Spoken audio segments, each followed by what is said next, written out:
Hi everyone, a very good morning and wish you all a very happy new year. Hope this new year brings abundance to all of you all.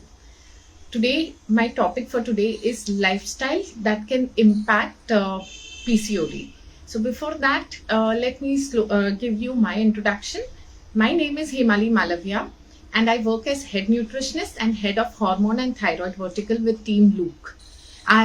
I'm also one of the head mentors at LSI and head directors at LSI. So, PCOD, one of the topics we've discussed many times. Why this? So, sometime back, I was interacting with one 19-year-old girl. She was not feeling well actually, and she felt pukish and she felt lethargic. So I asked her what happened. Why aren't you not feeling well?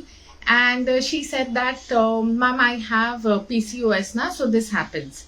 So this is such a wrong myth that if you have PCOS, you will feel lethargic, you will have digestion issues. So that is why I thought, what better than this topic to discuss about? Who can suffer from PCOS? What are the lifestyle disorder? I mean, what are the lifestyle that can impact our PCOS, and why you do not end up suffering from loose motion or vomiting. Of course, they are few symptoms that you may suffer from, but definitely feeling lethargic or definitely like feeling pukish because you have PCOD, it's not justifiable. So let's begin with what is PCOS. PCOS means polycystic ovarian syndrome. It is a syndrome, a disorder which happens because hormones are not balanced. So that is why we call it as PCOS. It is a disorder where all the hormones are not produced in adequate amounts. Some are produced in excess, some are not produced in excess. Or but why does this happen? Ideally, human body is designed to produce hormones in a way that they are produced of till the quantity is as much as we require. But then why does this disorder happen? So this disorder basically happens from because of lifestyle. So let's understand what is it.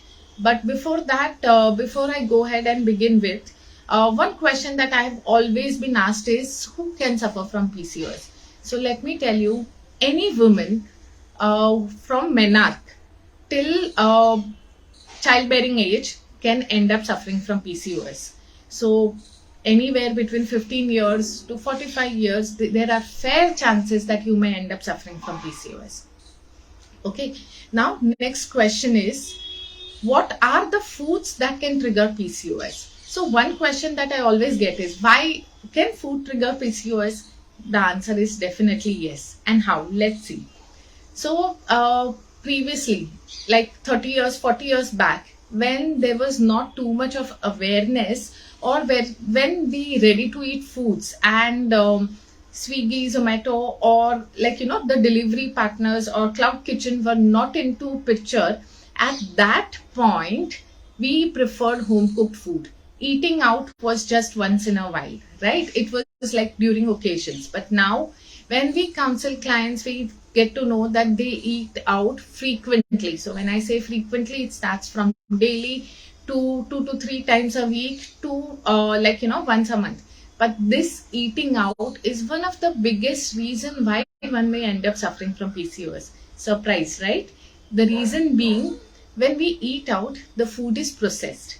At times there are preservatives added. At times there are additives added. Now these preservatives, these additives will leach out vitamins and minerals from the food.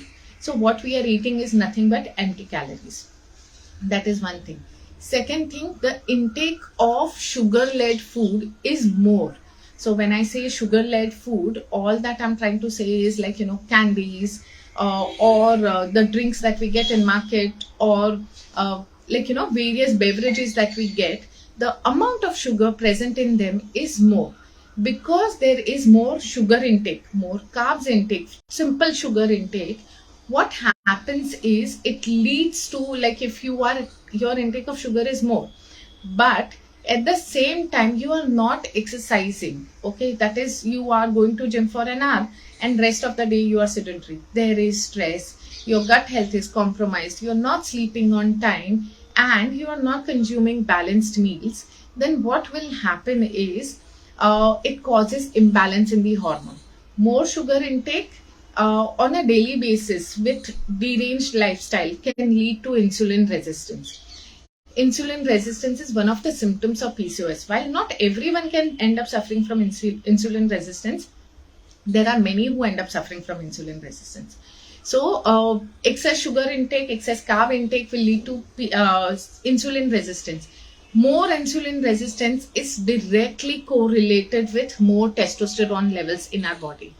So, ideally, in any female's body, testosterone is needed for its various function.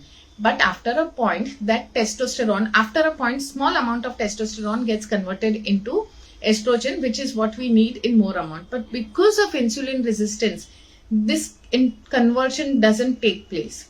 As a result, testosterone levels rises.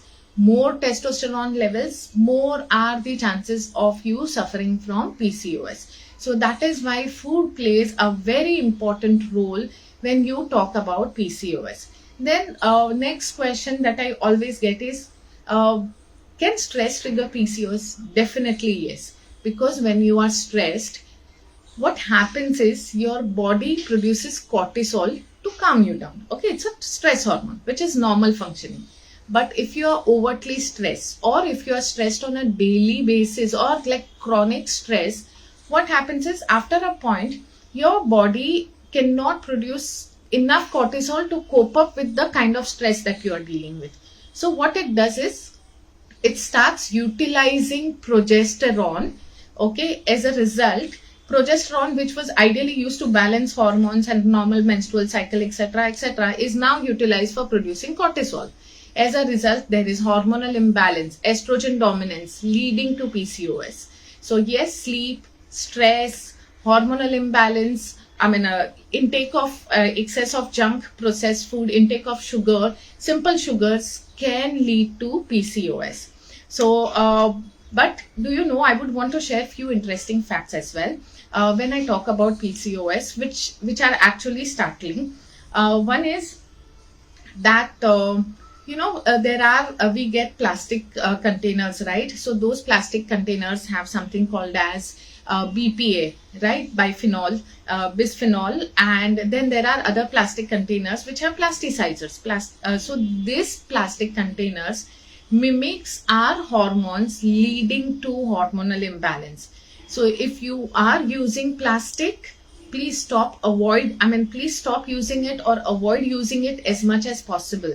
This is basically true for, when our kids go to school, we end up giving them water, right? That water is generally in plastic bottles, though it is like Tupperware or lick lock bottles, something like TikTok bottles, whatever, but it is plastic at the end of the day. So if you're storing any liquid in plastic, if you're using plastic which is for microwave, or if you're keep giving hot food in plastic containers, all this can lead to hormonal imbalance.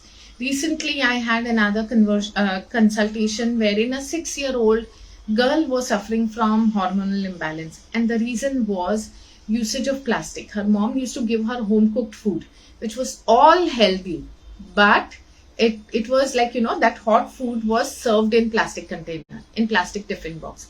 So let's ensure that let's avoid plastic as a material or a medium to store our food, basically liquids and hot food. Okay, so plastic is one of the hindrance. In fact, when I was doing my research during my college years, I came across very interesting articles also, which were proved during my research as well, that plastic mimics testosterone.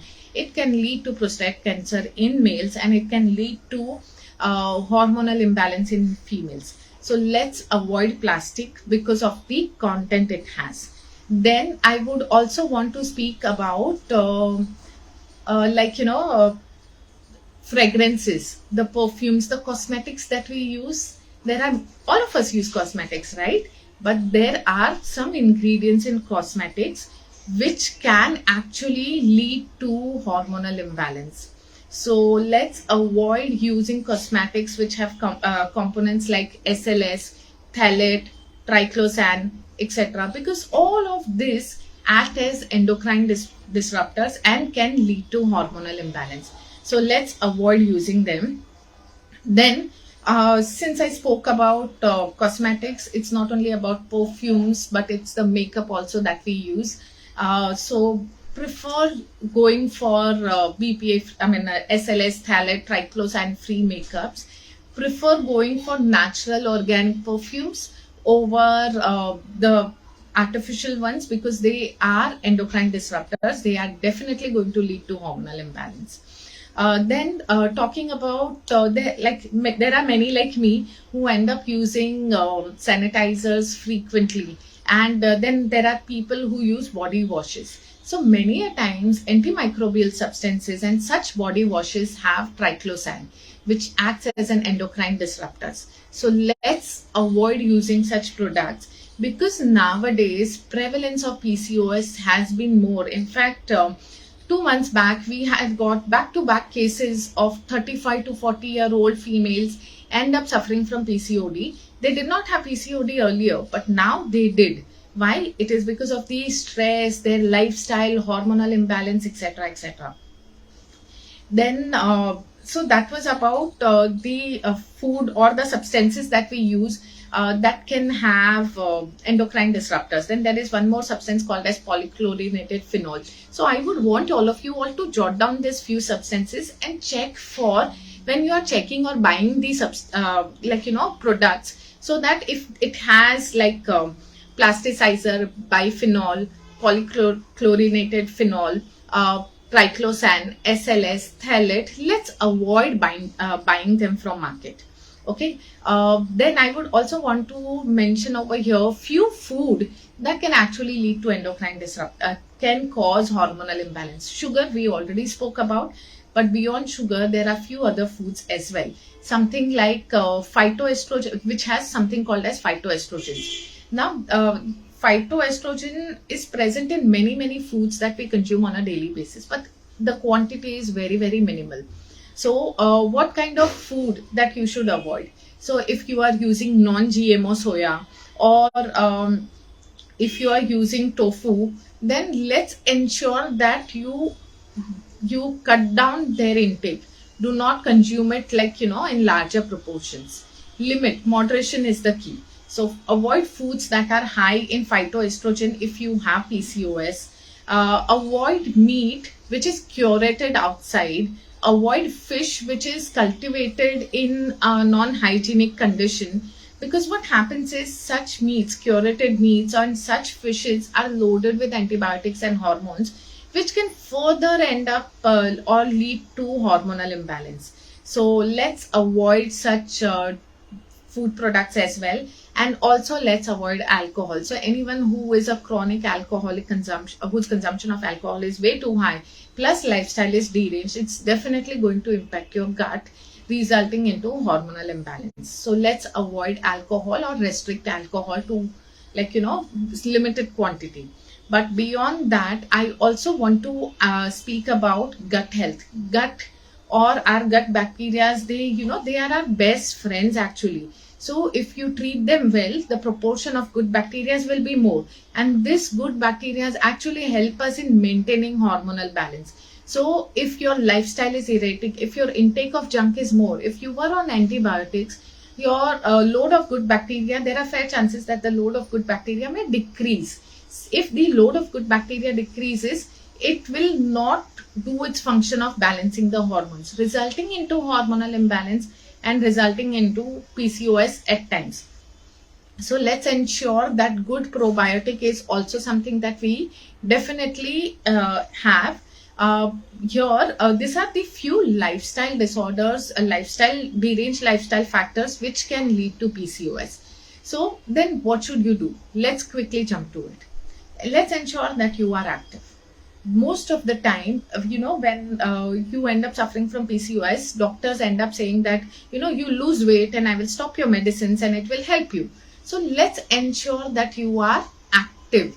You are not gaining weight. That will be one of the biggest key factors which will be in our favor, which will help us manage PCOS. So let's ensure we are active. Let's ensure we are sleeping on time. Most of the hormonal balance takes place while we are sleeping.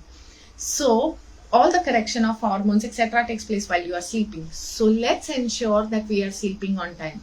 So when I say sleeping on time, 12 a.m., 1 a.m., absolutely no. Let's try and sleep by 10:30, 11 a.m.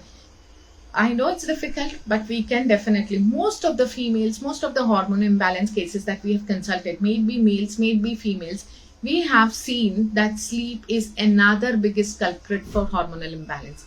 So let's work upon it. Okay. So this, apart from activity, you should need to sleep on time. There are few foods like cruciferous vegetables which actually help you deal with PCOS. So including cruciferous vegetables like cabbage, cauliflower, etc., it works in our favor. But if you have hypothyroidism, let's avoid it. Okay. So include cruciferous vegetables, include garlic, include a good probiotic.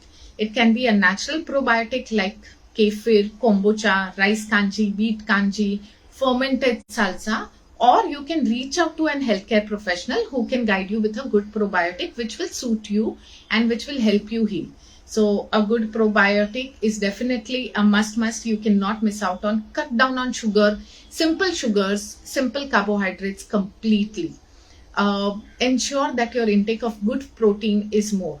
Ensure that you are including good fats in the form of omega-3.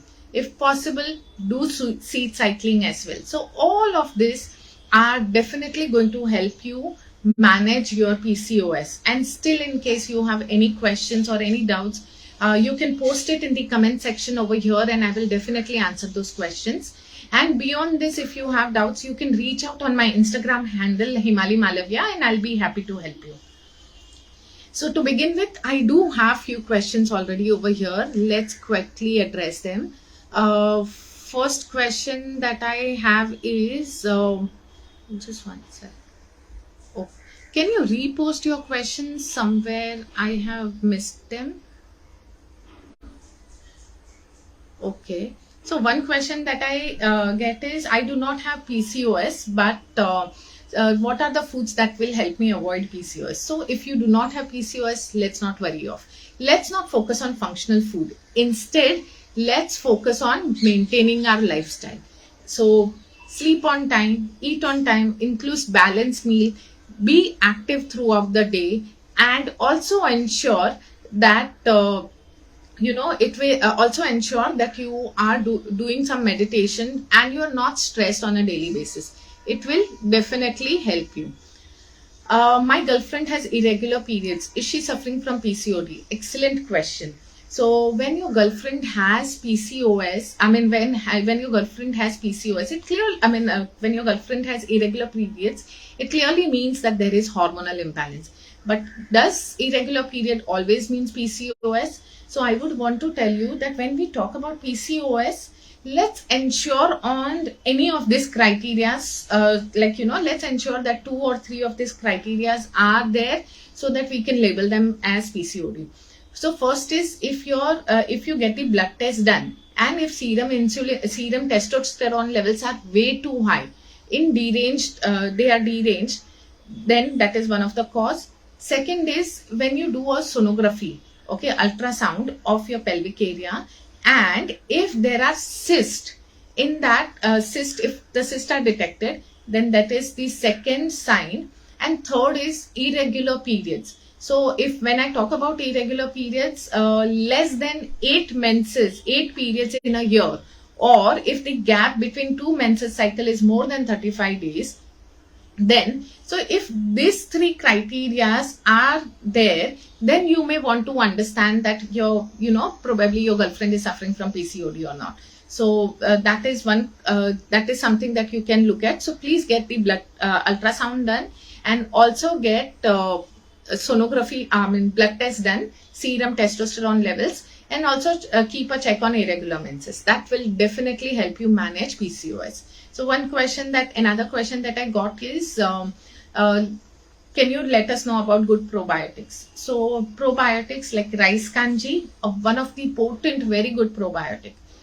You can make homemade buttermilk, homemade curd, which are also good sources of probiotic. Just one request: when you are making curd and buttermilk, ensure that the milk that you use for making curd and buttermilk is organic, coming from A2, and also ensure that curd, the culture that you use, is from home. So if it is organic A2 milk and you are making curd at home, then that curd is an excellent probiotic. In fact, few of the regions, they consume buttermilk and curd with every meal. So you can definitely look for that as well. Okay. One more thing that one may want to look at is, say, when we are talking about PCOD, is that we need to also work upon being active. Over exercising can also lead to, can also impact our hormones. So let's ensure to be active as much as possible. Let's not over exercise, but let's not under exercise. Let's not be sedentary. Be happy, and you will definitely stay healthy. So these are few tips and advices from my end on what all are the lifestyle disorders. Replace all the products that we discussed about. Avoid heavy cosmetics as well. And when when you are healthy from inside, your glow will be shown, and you wouldn't need to use any cosmetics. So that's about it from my end. Good luck to all of you all. There's one more question actually. What works best for PCOS? Oh, that's a lovely question. So if you talk about what works best for PCOS, so generally if you go to a doctor, they will advise you metformin, which is like, a medicine which is used to control your sugar levels. But from my take as a nutritionist and a lifestyle expert, I feel that we need to work upon lifestyle. So including Brazil nuts, including vitamin E rich foods, including black sesame seeds, including pumpkin seeds, including sunflower seeds, having almonds, walnuts, having cruciferous vegetables, having protein as balanced meals.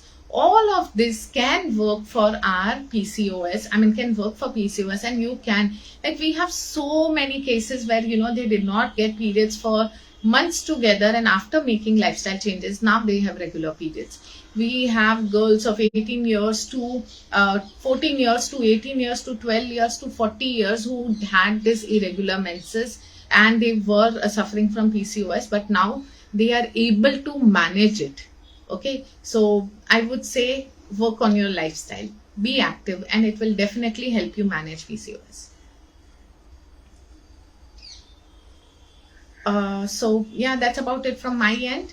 I'm signing off now. Any questions you have, please reach out on my Instagram handle, Himali Malavya.